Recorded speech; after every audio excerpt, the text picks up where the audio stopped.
ღირსი ზოსიმე პალესტინელის სწავლანი ღვთისმინდობისა და უპოვარებისათვის. ნეტარმა მამა ზოსიმემ გამოისახა პატიოსანი ჯვარის სახეზე, თავისი საუბარი ასე დაიწყო. განკაცდა რა ქრისტე, ღმერთი ჩვენი და უსაბამო სიტყვა მამისა, იმდენი მადლი უბოძა მის მორწმუნეებს, რომ თითოეულს თუ კი ინებებს, შეუძლია ღვთის შვილად იქცეს. ამისათვის საჭიროა გულისხმიერება გამოვიჩინოთ და ვიწყოთ საკუთარი სულებისათვის ზრუნვა, რადგანაც ღვთის მადლი შემზადებულია ჩვენს საშველად. თუ კი ჩვენ ვინებებთ შევურიოთ ჩვენი ნება უფლის ნებას, მაშინ გაგვიადვილდება არარაობად შევრაცხოთ ყოველივე ამქვეყნიური.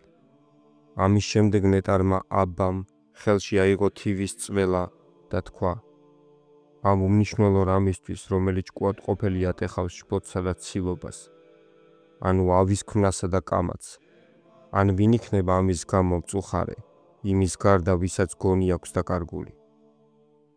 იცოდეთ ეს, როცა ადამიანი თავის ცხოვრებას მიანდობს უფალს, მისთვის ქვეყნიურ ცხოვრებას ამ ერთი ღერი თივის ფასიც აღარ აქვს, თუნდაც ებოძოს ქვეყნის ხელმწიფება, რადგანაც ქონება კი არ უნებს ადამიანს, არამედ სიყვარული ამ ქონების მიმართ. მასზე მიჯაჭვა, ვინ არ უწყის, რომ ყველა მონაგებზე უპირატესი ადამიანის სხეულია, მაგრამ ღვთისმოყვარეთათვის ისიც არარაობად შეირაცხება, თუ კი უფალი მოითხოვს ამას, რადგანაც ხორცის მოკვდინება უფრო ადვილია, ვიდრე სულის სამუდამო სატანჯველში მიცემა.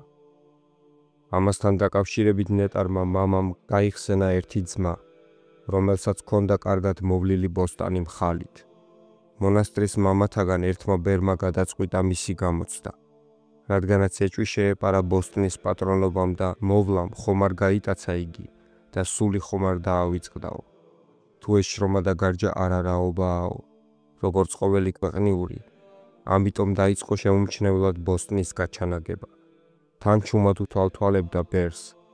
როცა ერთი ძირი გადარჩა ამოსაძირკვი მხალისა, ბოსტნის პატრონმა მორიდებით უთხრა მას: თუ გსურს მამაო, დასტოვე ეგ ერთი ძირი მაინც, გავაკეთოთ საჭმელი და ერთად სადილობით გავიხაროთ.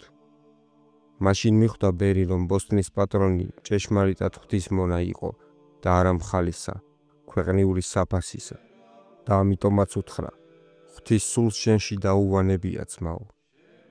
ნუ რა ვინ იფიქრებს არდნობას მხალისას, რადგანაც ყოველივე ქვეყნიური ასევე არაფრად მიაჩნდა მას.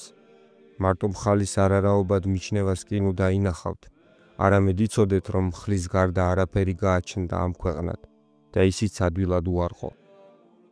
ის რომ კეთილი მოღვაწე არ ყოფილიყო, მაშინ კიდეც აღიზრებოდა მხლის დასაცავად, რაც მის ერთადერთ ნუგეშს წარმოადგენდა. ვისაც ბევრი აბადია, თუ ერთი დაკარგა, მის ნაცვლად მეორეს იხმარს და შეცვლის დანაკარგს, მან კი ეს ერთადერთი ქვეყნიური სიკეთეც კი არაფრად ჩათვალა. ამბობდა ნეტარი მამა: ეშმაკები ცნობენ ადამიანებს და ეშინიათ იმათი, რომელთა გონება შებოჭილია რა ამ ქვეყნიური საქმეებით და თუმცა დედამიწაზე დადიან, სული და გონება მათი ზეცაშია. გონება ყოვლის შემძლეა, ხურვალე გონებას შეუძლია ღმერთს ერთ საათში მეტი სათნოება შესწინოს, ხოლო დამძიმებულმა გონებამ 50 წელიწადს შრომითაც კი ვერა. და კვლავ განაგრძო წმინდა მამამ, რომ ეშმაკებს თუ იხილეს ისეთი, ვინც შეურაცხყოფილი, ან მწუხარეა, ან რაიმე ზარალი აქვს მიყენებული და წუხს არა იმისათვის, რომ ეს უბედურება ეწია, არამედ იმისათვის, რომ ეს მოწევნული მამაცურად ვერ აიტანა, ასეთების დიდად ეშინიათ, ვინაიდან იციან ჭეშმარიტ გზას ადგანან და უყვართ მცნებები ღვთისა. ამასთან დაკავშირებით ნეტარმა მამამ გაიხსენა წმინდა პახომ, თუ როგორ მოიქცა იგი, როცა უფროსმა ძმამ საყვედურით უკიჟინა. დასცხერ მონასტრის გაფართოების პატივმოყვარეობით გატაცებულო, რასაც წმინდა პახომი იქმოდა უფლის ჩაგონებით და არა საკუთარი ნებით.